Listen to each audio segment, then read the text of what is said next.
Hi అండి, అందరికీ నమస్కారం. నేను మీ Tejasri. Welcome back to our channel Prakruthi lifestyle. ఇవాల్టి మన వీడియోలో కట్టె పొంగల్ రెసిపీని చూపించబోతున్నానండి.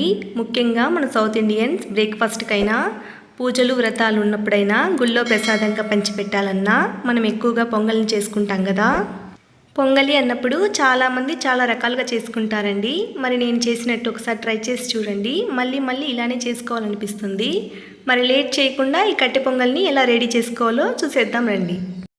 ముందుగా స్టవ్ మీద ప్యాన్ పెట్టుకొని ప్యాన్లోకి 1 కప్పు దాకా పెసరపప్పును తీసుకొని కమ్మటి వాసన వచ్చేంత వరకు లో ఫ్లేమ్లో దోరగా ఫ్రై చేసుకోండి.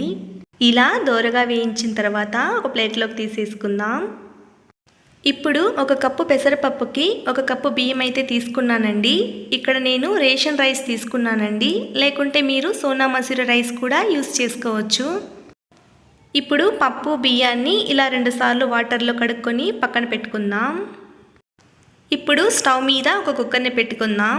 ఇక్కడ మీరు ఈ ప్రాసెస్ని కుక్కర్లో అయినా చేసుకోవచ్చండి, లేదా నార్మల్ గిన్నెలో అయినా ఉడికించుకుంటే సరిపోతుందండి. అయితే నేను కుక్కర్లో చేసుకుంటున్నానండి, ఎందుకంటే చాలా క్విక్ అండ్ ఈజీగా అయిపోతుందండి ఈ పద్ధతిలో అయితే. ఇప్పుడు కుక్కర్లోకి 2 క్యూబ్ల బటర్ని అంటే 2 స్పూన్ల వెన్నెని తీసుకోండి. వెన్నె కరిగిన తర్వాత ఇందులోకి మనం కడిగి పెట్టుకున్న పప్పు బియ్యాన్ని వేసుకోవాలి. మీడియం ఫ్లేమ్లో పెట్టి 5 నిమిషాలు ఈ వెన్నలో వీటిని కాస్త వేయించండి. ఇలా వేయించడం వల్ల ఈ కట్టె పొంగలికి మంచి ఫ్లేవర్ వస్తుందండి, అలాగే టేస్ట్ కూడా వస్తుందండి. ఇప్పుడు మనం బియ్యం ఏ కప్పుతో అయితే కొలుచుకున్నామో అదే కప్పుతో ఇందులోకి 6 కప్పుల దాకా వాటర్ని వేసుకోండి.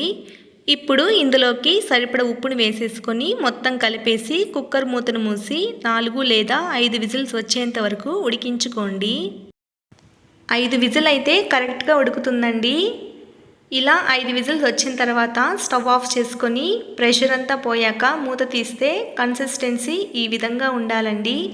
నీళ్ళు కాస్త తగ్గితే కనుక ఎక్స్ట్రా వాటర్ని బాయిల్ చేసుకొని పోసుకోవచ్చు, లేకుంటే ఎక్కువ లూజ్గా అయితే స్టవ్ పైన లో ఫ్లేమ్లో ఉడికించుకోండి. నేనైతే కరెక్ట్గా ఉడికించుకున్నాను కనుక ఏమీ అవసరం లేదండి.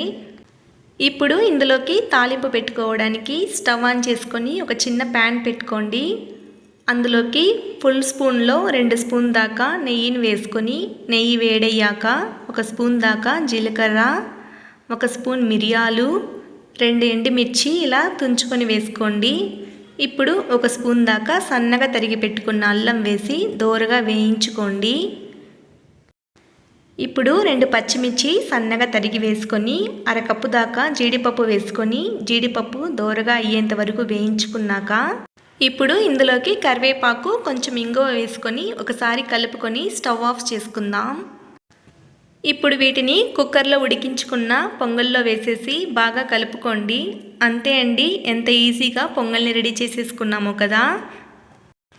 పొంగల్ అంటే ఇష్టం లేని వాళ్ళు కూడా ఒకసారి ఇలా చేస్తే అడిగి మరీ తింటారండి. అలా తింటుంటేనే ఆ ఫ్లేవర్ అండ్ టేస్ట్ని బాగా ఎంజాయ్ చేస్తారు.